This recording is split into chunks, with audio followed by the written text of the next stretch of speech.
Matapos ang naging pagtatalo ng mga senador na si Alan Cayetano at Mig Zubiri sa loob mismo ng Senado dahil sa kagustuhan ni Cayetano na aprubahan ang kanyang resolusyon na naglalayon na isama ng Commission on Elections ang Embo Barangay sa 2 legislative district ng Taguig para makaboto sa mga kongresista. Hindi naman sumang-ayon si Zubiri dito dahil anya hindi ito simpleng resolusyon tulad ng sinasabi ni Cayetano. Ayon kay Zubiri, kinakailangan pa umano nitong pag-aralan ng mabuti. Kalaunan, nagkaayos din ang 2 senador matapos na humingi ang mga ito ng kapatawaran sa isa't isa.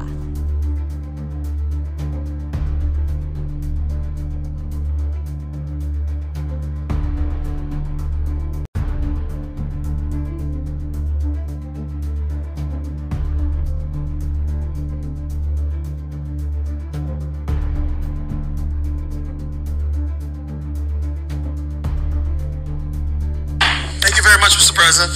Senator Zubiri is recognized.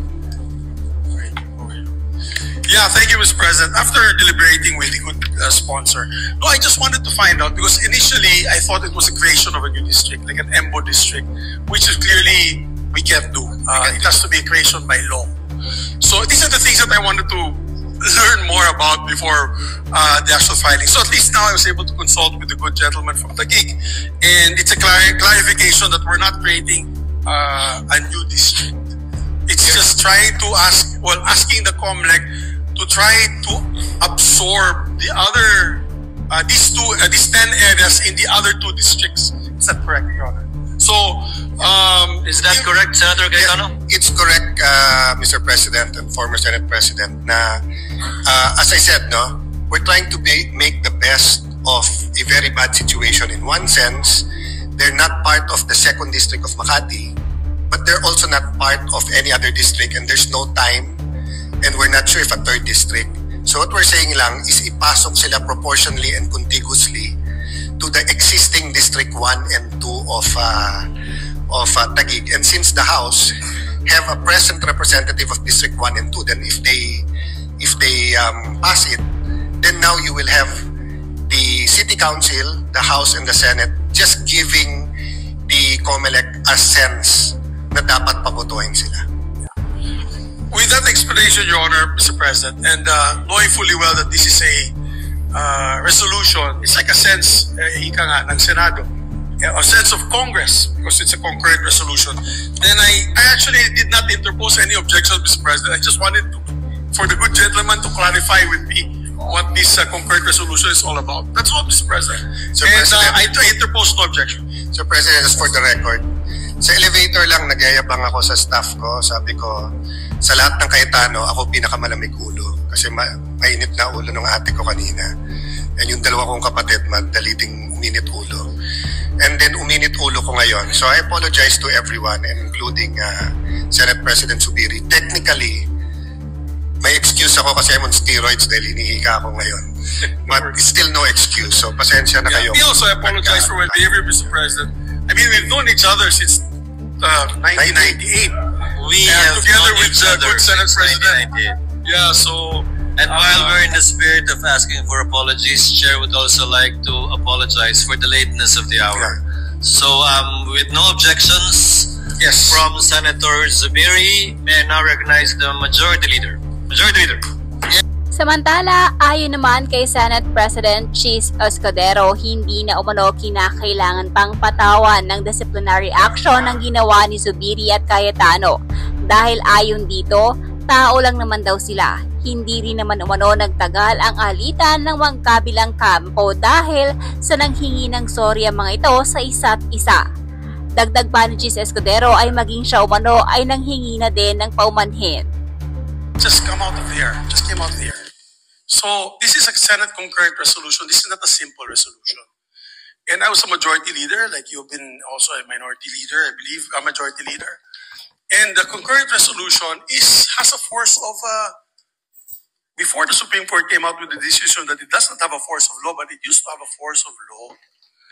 So ang question ko lang dyan, Mr. President, is, with due respect to him, I know it's a local issue. I know it's a local issue, and it's important to you guys. I don't want to disenfranchise anyone. Ang akin lang sana, explain sana sa amin ano itong pag-usapan natin. Yun lang. And I asked a colleague who represents particularly before these 10 MO barangays, I asked her and she also doesn't know what's going on. Due courtesy lang ba? Sort of some respect and due courtesy. Yun lang akin, Mr. President. I have, again, if I raised my voice, it's because, it didn't have to go that way. And I apologize if I raised my voice. Okay? Ang akin dyan, if it will help you, maybe we can pass this, we can take it up tomorrow. Ang akin lang naman dyan is nabigla ako, dahil nasa taas nga ako, at biglang may concurrent resolution about these barangays. Wala naman sa agenda today, Mr. President. So, my appeal to the good gentleman is give us time to at least explain to us what it is all about. We have no caucus. We've never had a caucus since I asked for one in the beginning of the incumbency of the good Senate President. So I don't know. If we had a caucus, you could have raised it there and said, this is a very simple piece of resolution. Nobody's going to get affected. We're going to get them to vote at least in these elections. If I was told that, then I had no problem. Pero biglaan eh. Ngayon ko lang nakita yung document here, just now, when I went down. So, that is all I'm asking because we're not the house of, we don't want to be like other establishments na, lang tayo, in the midnight hour we're passing measures. No, we're not like that. Senator Pia Cayetano knows that. That's her pet peeve. She doesn't like to pass things in the middle of the night when nobody's around. I know that. Because we have traditions, and it's a time-bound tradition. So mine is not, I'm not even asking anymore. I'm not raising a point of order because our agreement in the past is that we will take up on the floor what is the agenda for the week. And this is not even in the agenda for the week kasi bago lang to. And I understand kung bago lang to because of the lateness of the hour, meaning the lateness of the session, and this might be able to help Senator Cayetano. But we have another session tomorrow, Mr. President. So there should be no problem. All we need to know is just understand what is this all about? How can we help you? Ayoko din mag-disenfranchise sila eh. Ayoko din, Mr. President. Yung mga taga-Tagig at sa Embo barangays. Ang gusto ko lang sana is just explain to us what this is all about.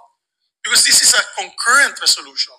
If it was a simple resolution saying that the Senate would like the COMELEC to recognize these Embo barangays and come up with this procedure, wala po akong problema, Mr. President.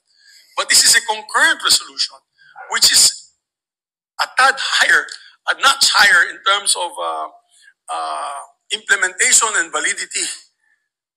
Yun lamang po, Mr. President. No offense meant to my dear colleague. I know it means a lot to him. I'm not here to stall, and I'm not here to disenfranchise anyone.